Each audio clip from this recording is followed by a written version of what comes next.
Hello guys, welcome. This is Emmanuel. Today we're going to be talking about ERC20 tokens. How to build an ERC20 token with Truffle and Solidity. Okay, so we'll cover what is an ERC20 token, what is Truffle, setting up a development environment, how to build an ERC20 token from scratch, deployment in Ganache, and deployment on an ETRM testnet, in this case Ringby. So ERC stands for ETRM request for comment. It's a standard that explains certain rules for all ERC tokens built on the ETRM blockchain. ERC standards are designed to allow ERC tokens to interact seamlessly. So just like a specification of attributes and methods that each ERC token must comply with, basically, so that it's easy to interact with multiple of them to create like platforms like decentralized exchange platforms and stuff of that nature. So we have like this specific API where we can interact with tokens, basically. So ERC20 introduces the token standard for creating fungible tokens on the Ethereum blockchain. Fungible meaning that each none of the tokens are unique, they are each interchangeable, they don't have like specific metadata, and they're divisible. Okay, examples are Rapid Bitcoin, WBTC, Shiba Inu, SHIB, or Chainlink. Okay, so Truffle is a development environment, testing framework, and asset pipeline for blockchains using the Ethereum virtual machine (EVM), aiming to make life as a blockchain developer easier. So Truffle helps us with compiling, Truffle helps us with deployment, Truffle helps us to manage states, basically using migration. So you could start off by running npm install g Truffle, that's installing Truffle globally. Then we'd make a directory ERC20 project, and then we'd also change to that directory. So we'd run Truffle in it, and what this would generate for us would be this boilerplate code. Okay, we'd have a builds folder, contract folder which stores our contracts, migration folder, test, package.json, and a Truffle config.js. So Truffle config.js stores like all our config as relates to Truffle. It stores stuff like development networks, compiler version. Okay, and we also create a new npm folder in that, a new npm project in that folder, basically, so we can use external packages. Okay, so I've already run that, that's why I have a package.json. So we're also going to install Truffle HG wallet. HG wallet, hierarchical deterministic wallet. Hierarchical deterministic wallet like MetaMask. Okay, so they use mnemonic seeds, phrases, to recover your wallet and to provide like encryption on your wallet, basically. So with a single seed phrase you can like administrate over multiple accounts and wallets. So a single HG wallet can store multiple private keys. Okay, so I'm installing that.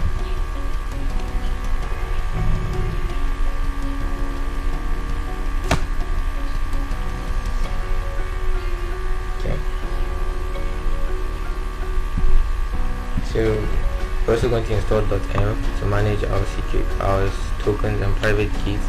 Example would be like our mnemonic phrase, seed phrase, when we're authenticating and deploying.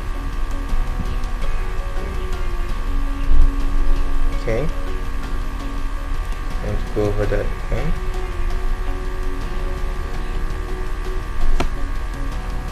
Okay, so let's get to it. So each ERC20 token defines the following attributes and methods: total supply, displays total number of tokens that are currently in circulation; balance of, takes an ETRM address as a parameter and returns the tokens allocated to that address; transfer, transfers tokens from one address to another at the request of respective token holders. All of these are very straightforward. Okay, and we have transfer from, basically. So transfer from will work like in a withdrawal workflow where you've authorized somebody else to spend on your behalf. So they call that function to basically transfer from your account to another account, basically, given that you've allocated them that amount of value or that amount of tokens. So we have approve. Approve is a function that we can use to like approve or allocate an amount to an external spender. So from there, the spender would now be able to call transfer from on that amount. We have allowance, which returns the amount the spender address is still allowed to withdraw from owner. Okay, so we're going to get to writing, straight to writing code. So I've already written out like an interface, basic interface or abstract concept that defines the methods we're going to need in our contract, which will be an event transfer, which fires whenever a transfer is made, whether it's like to our account or any account, basically. So it could happen during a transfer from call, it could happen during a transfer call to Then we have an approval event. An approval event is emitted whenever somebody approves an amount for an external spender, most likely like in a withdrawal workflow.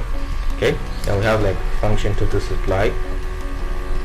Total supply returns the total number of tokens, the total amount of tokens that are ever created or in circulation basically.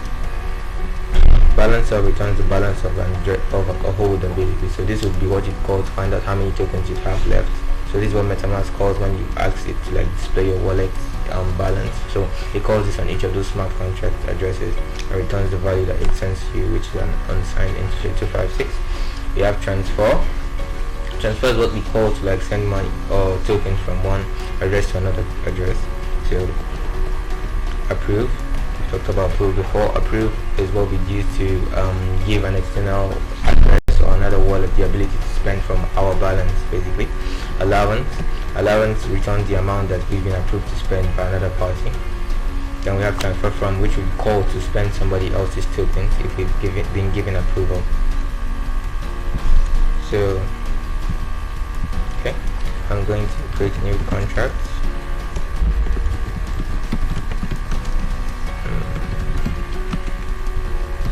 Code is basic because there are a lot of things we could implement. We could implement staking. We could implement locking tokens for maybe DAO voting.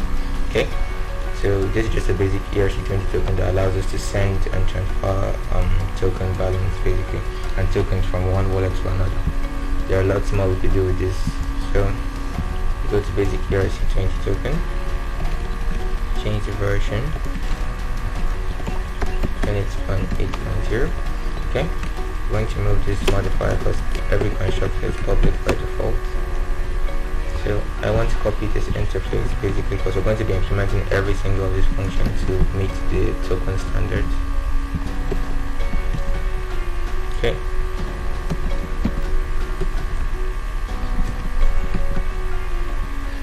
So it's marked as an error basically because we've not implemented all of these functions. So Solidity is telling us to mark it as abstract because it hasn't defined all these functions, but that's going to change very soon.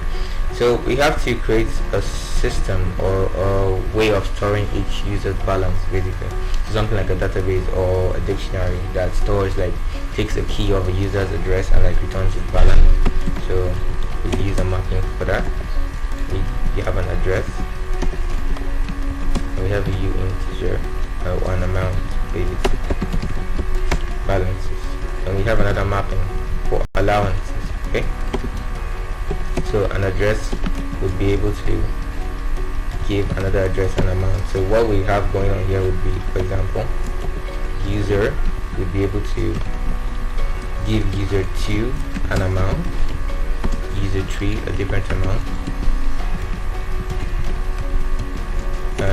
and so on and so forth basically. So we'd have to track another mapping within the first mapping. So that would be another mapping, address,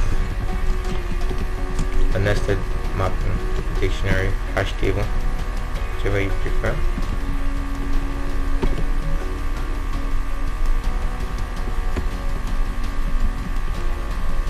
Okay, so on top of that we also have to add the following properties or attributes basically to the contract, which will be a decimal,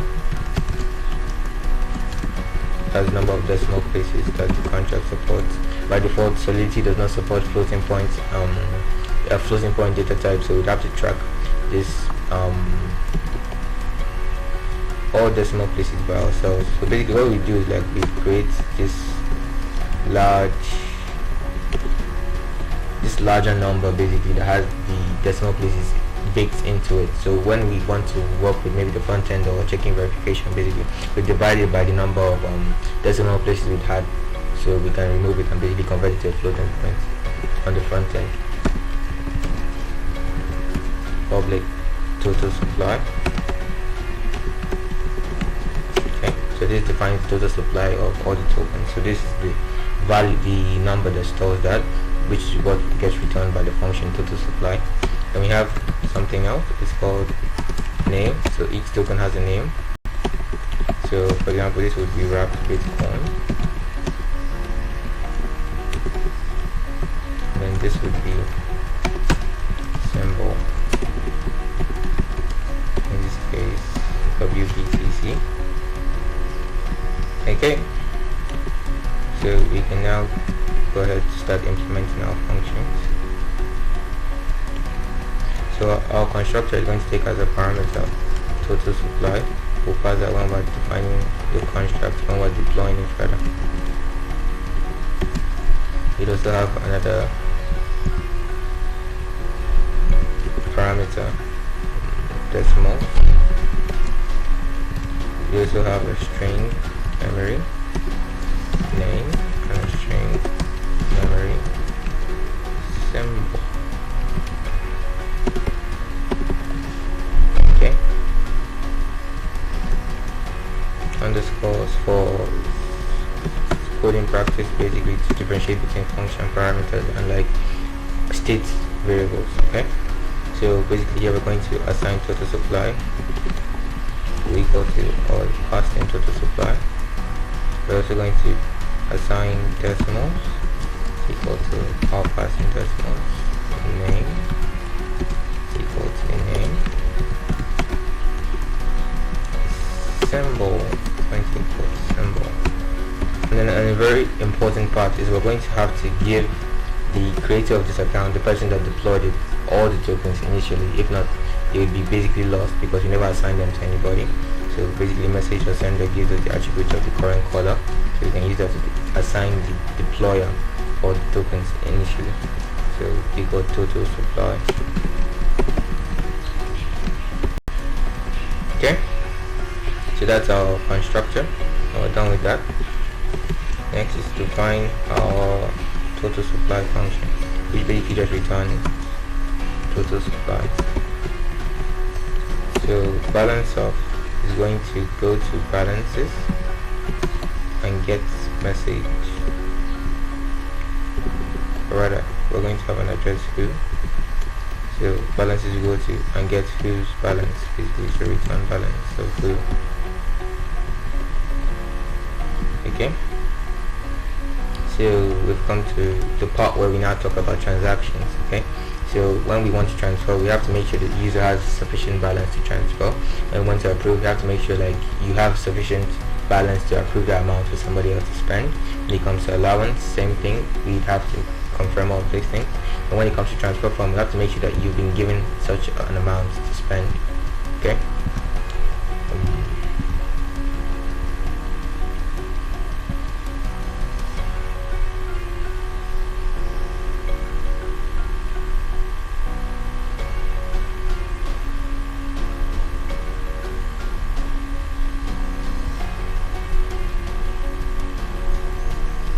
Okay, so we're going to create some modifiers.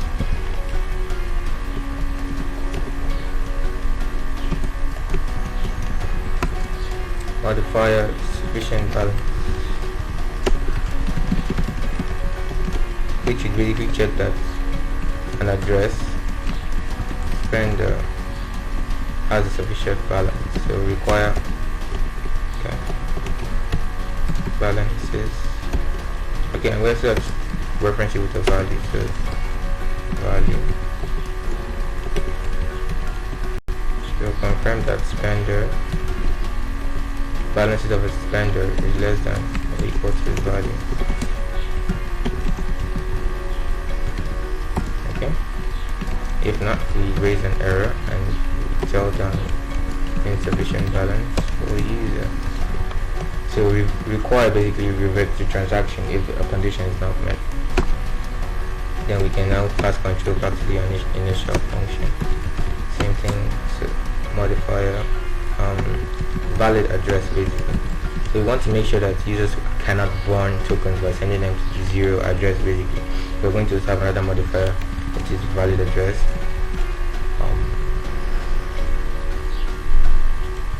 Address. So require address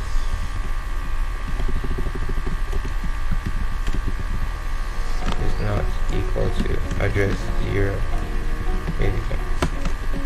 So we want to make sure they can't burn tokens if you want to implement a burning token function, it implemented outside, or with maybe modify this modifier, but basically this modifier stops user from being able to burn tokens and move them out of circulation because nobody has the private key to zero wallet.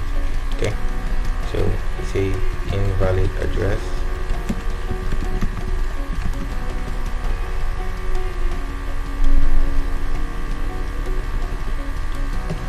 So with that, I think we can get on to define the remaining functions. So function transfer, we say sufficient balance,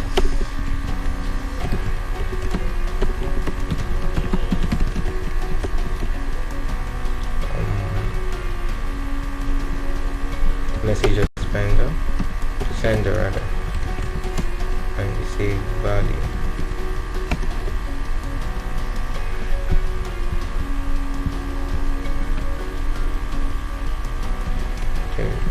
Formatting rails, so return comes last. Basically, so we basically check that this transfer is valid because the user has enough balance basically to do that transaction. We also want to make sure that user is not burning tokens, so we also do valid address 2 to confirm that user is not burning tokens. And we can now go ahead and say balances message sender equal to balances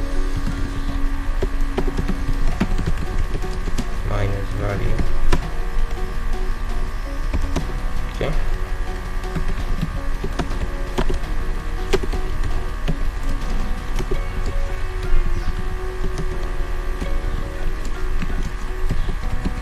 We won't be using the safe math library in this contract. Firstly, because Solidity's updates have underflow and overflow protection inbuilt in them from 0.8 upwards, so you don't need that anymore. And also because we're not going to cover inheritance in this current tutorial, so we cover that in a later class. So that's why we're not using the safe math library. So we want to emit a transfer from would be message sender to and then value. I must also return a bool basically if the transaction went through properly, so return true. Okay.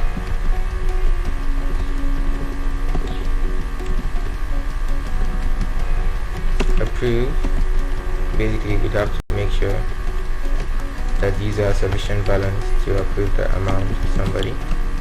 But we don't have to really do that because the user could get more balance before the end user calls that function transfer from. So approve will basically be to check that we have a valid address and user can give that.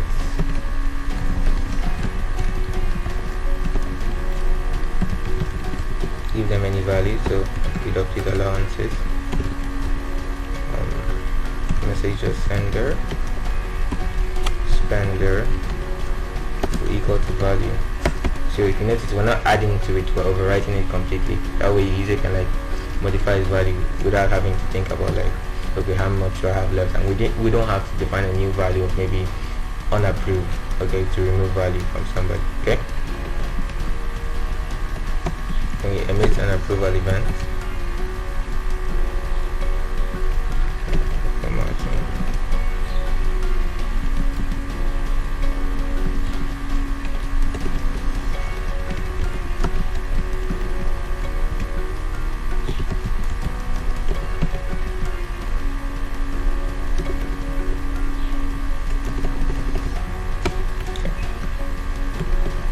Then we return true.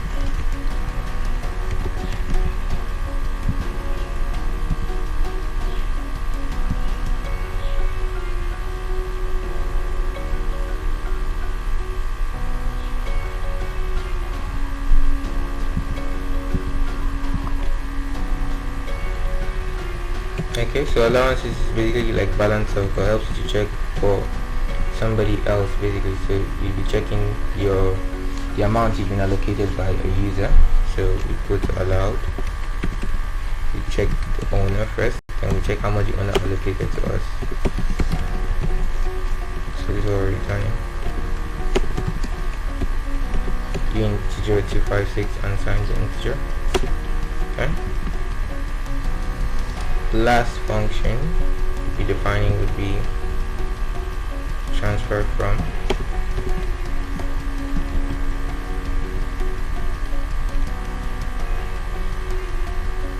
Okay, you can check external parties, you can check for other people, so we have to spender for that. Transfer from, so transfer from would be that an external party is calling your own balance, trying to spend from somebody else's balance, basically, if they've been given approval to do that. So first things check, we have to check whether you have a sufficient approval. So that's another modifier with great. I think we can copy this.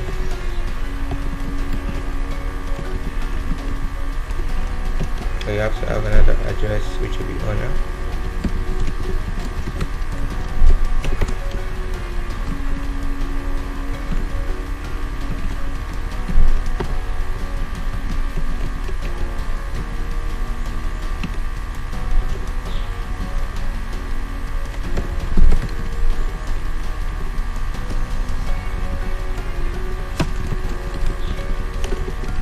Okay. Then we go to allow owner. Spender is less than value, basically. So sufficient approval.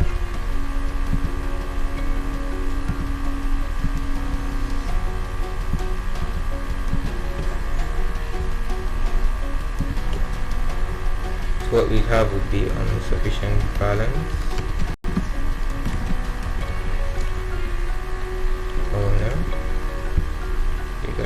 Find it. Yeah, okay, sufficient balance spender. In this case, spender is the one paying, from is the one paying, so the spender, and then value. Okay, and we still have to have sufficient approval from to and value.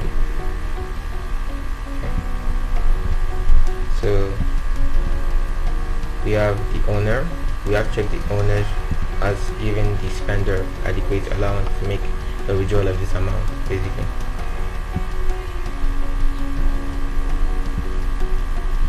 And finally, we have to check that it's a valid address that the external party wants to send that money to. I believe we created a modifier. Yeah, valid address. So valid address would be two, basically.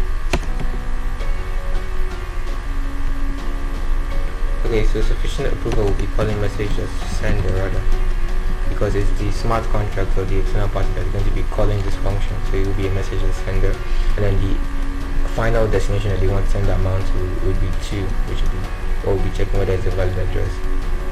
So sufficient balance from value, sufficient approval from message sender value to valid address. Okay, so we're checking, and if all this is so, we can go ahead and say allowed from message as sender is equal to allowed from message sender minus value. Beauty of using modifiers is that when you change the logic for maybe getting whether you're able to spend an amount, we only have to modify it in one place, provided, like, okay, for example, for sufficient balance, we only have to modify it in one place. So maybe we could implement maybe loans, so we only modify sufficient balance modifier, maybe make it support loans. That's the beauty of modifiers. So allowed from message sender equal to allowed minus, then we also have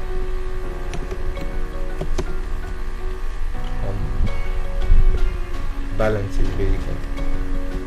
So what this does basically is reduce the allowance. Okay, so balances 2 will equal to balances 2 plus value.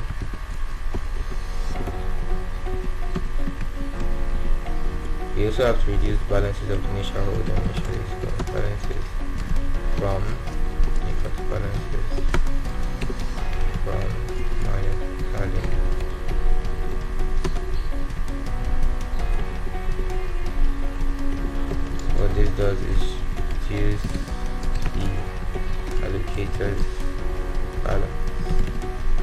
Okay, then we increase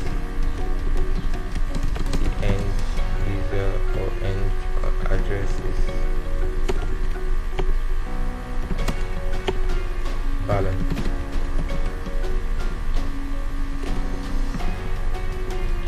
Okay, next thing we're going to do is emit and transfer, rather, because we're transferring funds. From would be from to the to value. Okay.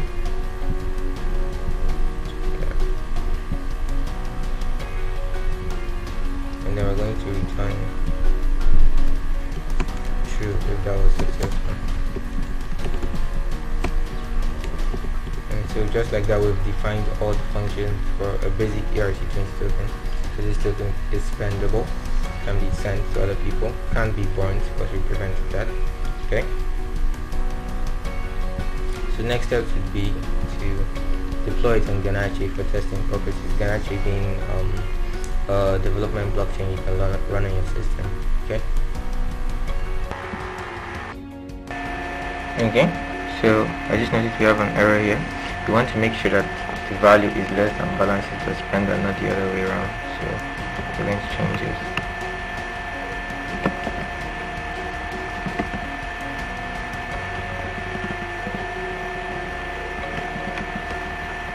Same thing for allowances.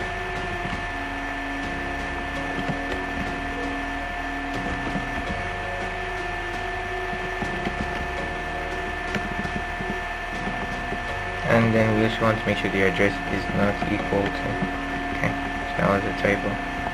So based on that, we've defined an ERC20 token that meets all the standards required from us. We have a total supply function, balance of transfer, approve, allowance, and transfer from. So we can get into deployment basically. So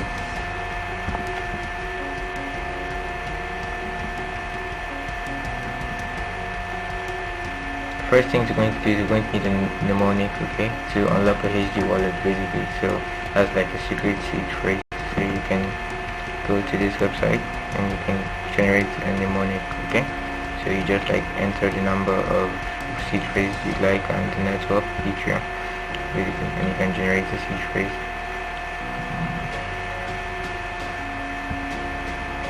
I have already generated mine, so I will need to repeat that. I've saved that in an environment file .m, so we can access it with .m package basically.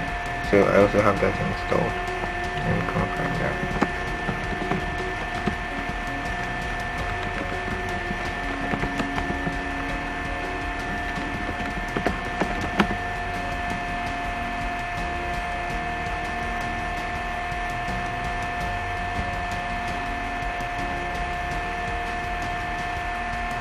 Good, so we've installed the .env package basically, which allows us to interact with environment variables.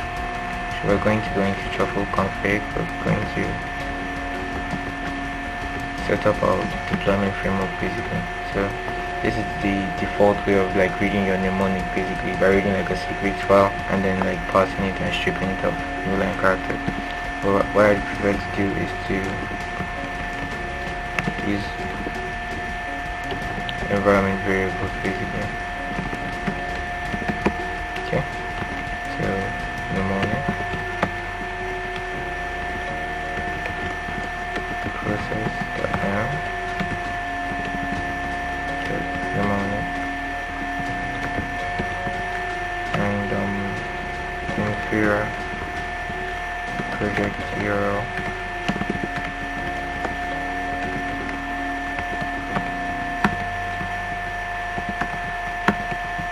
By the way, you should create an inferior project so that you can like generate a project URL. Basically what inferior allows us to do is to like connect to public nodes, so we don't have to like connect to the Ethereum node, network ourselves by running like a full node or light node. So it just provides public nodes where you can access the API keys, okay?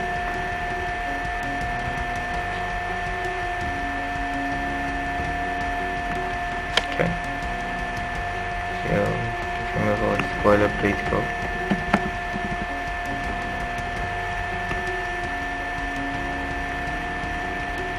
But before we get to deploying a ring B, I want us to deploy an Ganache for testing purposes. Okay, so I'm going to start Ganache.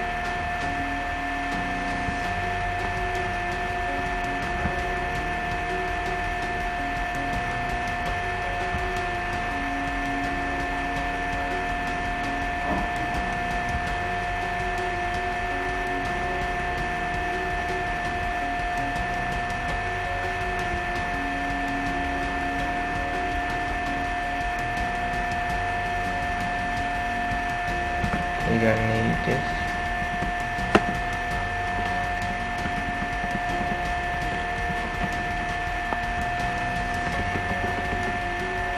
We're making use of ring B in this project, so I'm going to change this to ring B. I'm going to actually start so.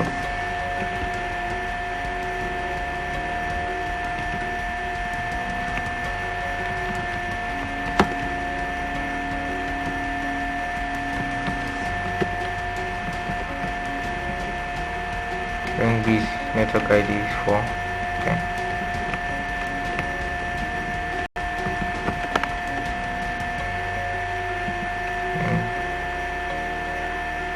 You can leave all these confirmations as well. Timeout block, we're going to increase that to about 10,000. 10,000 is okay. Confirmations, we don't need confirmation. Confirmation is basically the number of blocks Truffle should wait to confirm that our deployment was successful. Skip dry run basically stops Truffle from running a test deployment on local Ganache spawn whenever trying to migrate to testing. Okay. So Ganache is up. I'm going to be using this workspace.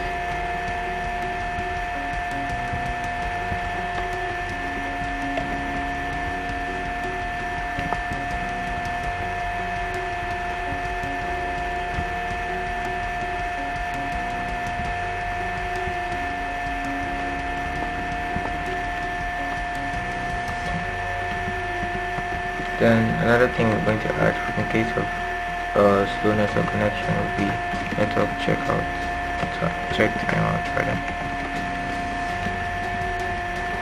The number of seconds Truffle should wait before it calls the timeout. So you can give the large value so that we don't have timeouts.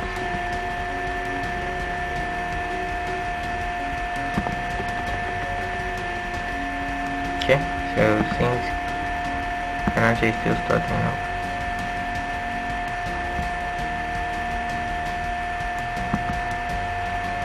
I think we can go ahead and compile our code to make sure it's okay.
We're going to run Truffle compile.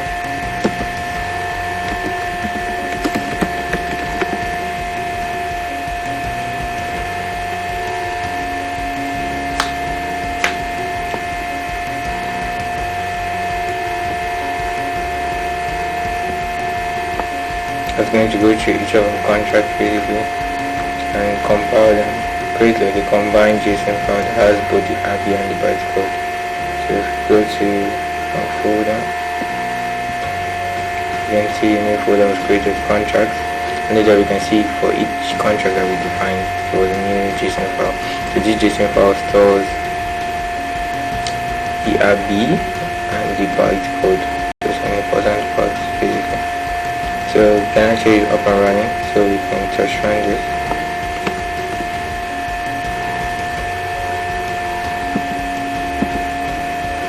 Interesting to know that Ganache is network ID 745, so I'm going to switch that in my Truffle config.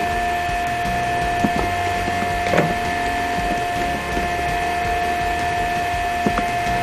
So Truffle migrate network to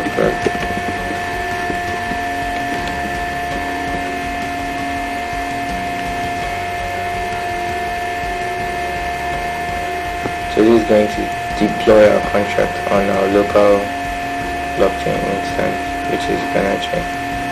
So it's going to use the first account. Okay,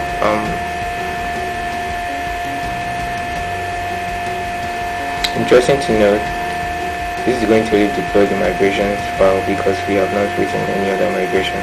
So when we call migrate, it's going to run all the JavaScript files in migrations folder basically. So the only file there at the moment is the initial migration, which is going to deploy the helper migrations contract on our local testnet, as you can see. So the next thing would be to actually deploy our own contract. To deploy basic ERC20 purchase. Copy this soft code.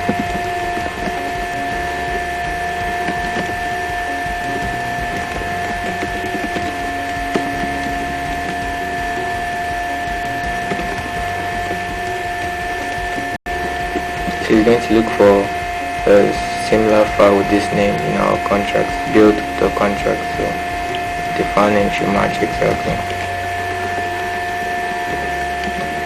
So when we deploy, when we get network the parameter and account as well. So deploy the deploy is ERC20 and from the account 0. Okay, so I left space because if you remember in our constructor rather, we defined some parameters that we left accept.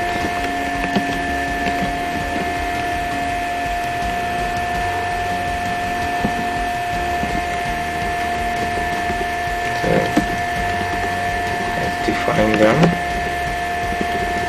total supply, decimal, a name and a symbol.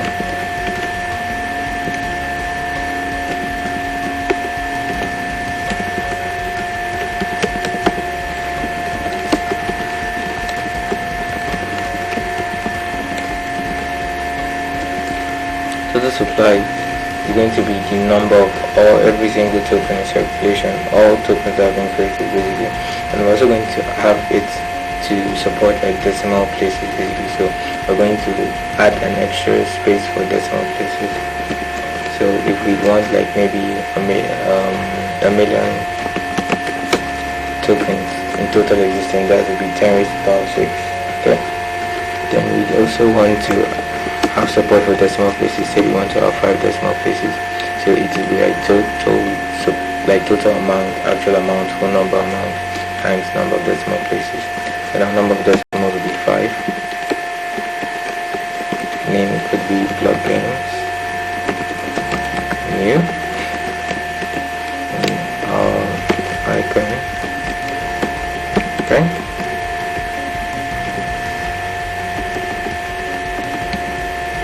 So we can pass this as our parameters basically, just adding them one by one. Name and symbol.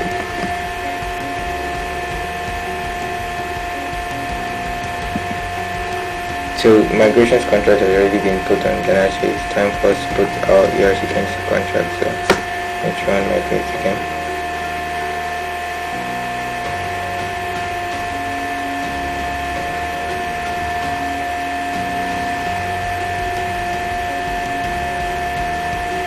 And if you notice, it didn't start from the initial migration to solve, because that's part of what Truffle helps us to track our state on the blockchain basically. So it doesn't start from the initial contract basically. So it tracks which contracts we've deployed already and then does the next migration basically. So you can think of migrations as migrations in the database table, only that we can't roll back changes basically. So we can actually interact with our deployed contract basically. We open MetaMask.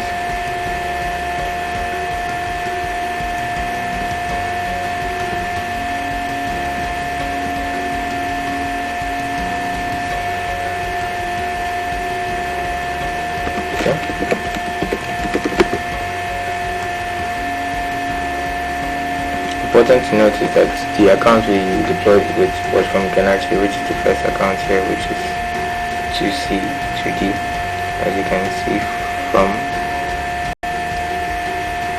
paste and capture here. Okay, 2C2D, which is this account basically. So we can get the private key from here.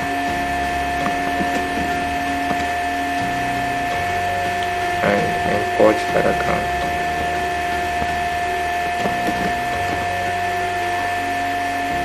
Okay, so it seems you already have the account imported.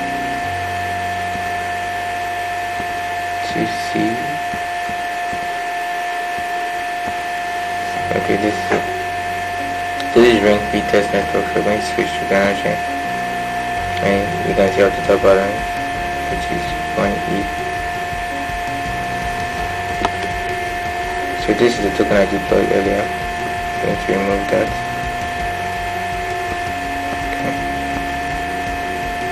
Okay. So if we wanted to add our token, we come here, come to blocks, or other transactions. Our most recent contract creation, get its address.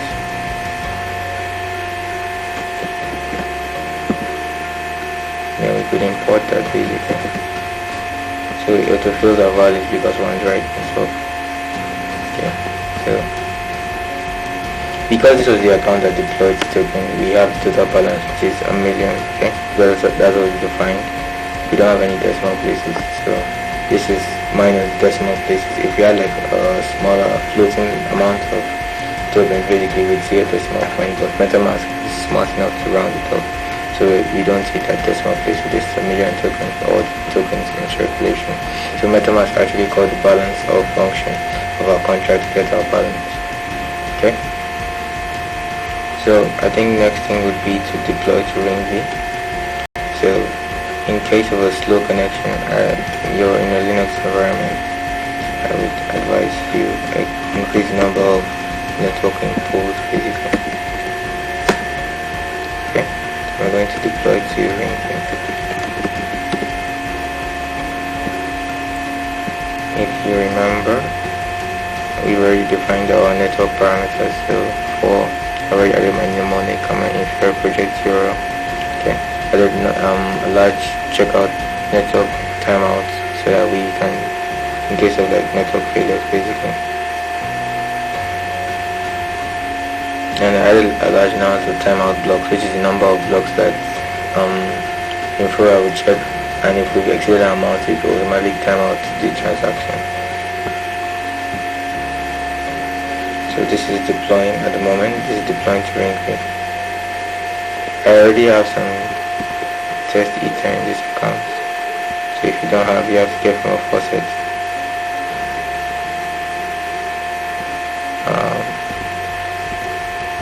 This is the account that has the Mnemonics, so I already have some test ether here.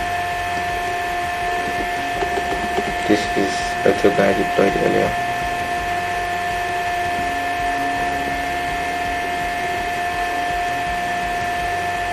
Okay, so firstly deployed the migrations contract on ring V to help our contract, to help us track our state basically and prevent multiple deployment. Then Truffle deployed our token contract. Okay, so this is the contract address, newly created contract address. This is the account it's sent it from, which is our account here, 0FA. Okay, so So we can actually view this if we go to our activity. Right, if we go to scan, we can view this transaction.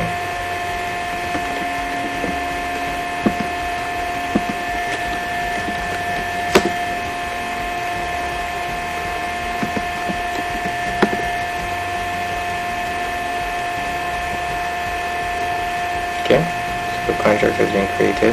This came in from R0FA. So this is the newly created contract. And we can go ahead and import this on Mnemonics actually.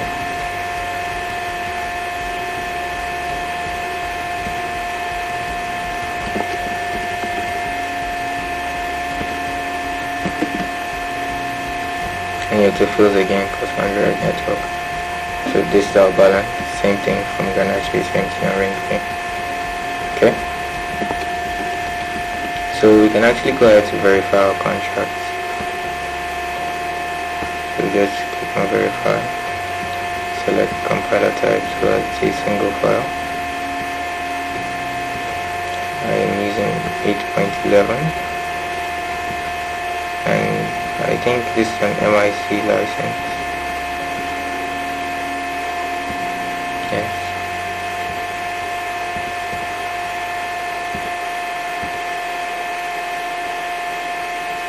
Okay. So all we need to do is to pass in our Solidity code and paste it here. And verify.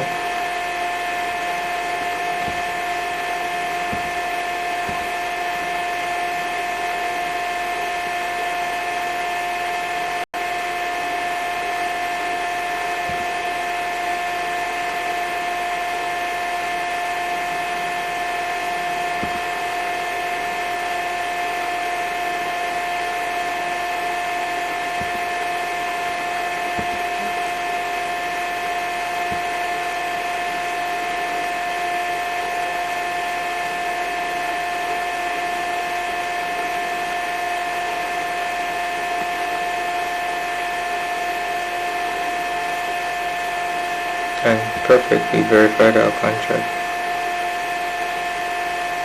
So if we go back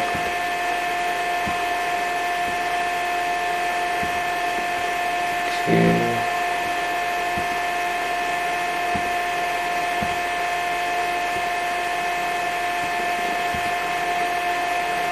our contract, you'll see that it has been verified basically. So we have its source code, its API, and its bytecode. We can see the parameters we passed when we deployed it. Okay, so that is how to create an ERC20 token with Truffle and Solidity, deploy it on the testnet.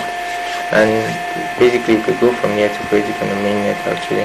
So this is just how you create an ERC20 token. There are more things we could implement: staking, we could also implement locking. So for more advanced ERC20 token, but this token we've created meets the requirements of the ERC20 token standard. So thanks for listening. Bye.